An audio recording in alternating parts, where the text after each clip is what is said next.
వేదికపై ఉన్నటువంటి పెద్దలు అదే విధంగా తల్లిదండ్రులు అదే విధంగా విచ్చేసినటువంటి విద్యార్థిని అందరికీ కూడా ముందుగా నమస్కారము।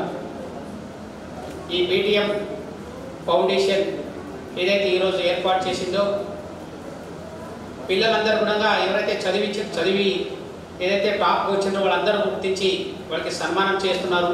ఇదందరూ కూడా తల్లిదండ్రులు ముందుగా గ్రహించాలి। ఎందుకంటే తల్లిదండ్రులు ఎంతో కష్టపడి మా పిల్లల్ని బాగా చేయాలి, వాళ్ళు కూడా ఉన్నత చదువు చదవాలి, మా కష్టాన్ని వాళ్ళు కూడా చేయకూడదు అని చెప్పి వాళ్ళు ఎంతో కష్టపడుతున్నారు। ప్రతి విద్యార్థి కూడా మీరు గ్రహించాలి, ముందుగా తల్లిదండ్రుల్ని వాళ్ళని కూడా గౌరవించాలి। ఈ దేశం కూడా గౌరవించే విధంగా మీరందరూ చదివి ఇంకా ముందుకు రావాలని కోరుకుంటున్నాను।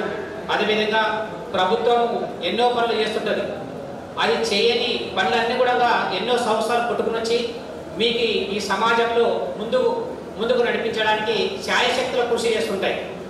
ఎందుకంటే మనమంతా కూడా ఆర్థికంగా కానీ విద్యాపరంగా కానీ సైన్స్ అనేది మనకి ఏదైతే ఇంకా వేరే రకాల కూడా సాయం చేయడానికి ఎన్నో ఫౌండేషన్లు పుట్టుకొస్తున్నాయి। వీళ్ళందరూ ఒకటే వాళ్ళకు ఏంటంటే సమాజం బాగుండాలి, మనమందరం వల్ల అభివృద్ధి పొందాలి అని మీరంతా కూడా దాన్ని గ్రహించాలి। ఎందుకంటే ఎంత చదువుతున్నాము అవన్నీ కూడా తల్లిదండ్రులు కూడా ఆశయాన్ని కూడా మీరు గుర్తించాలి। తర్వాత దేశము ఇంకా అభివృద్ధి చెందడానికి మీరు అందరూ కృషి చేయాలని కోరుకుంటూ ముగిస్తున్నాను। జై హింద్, జై భారత్।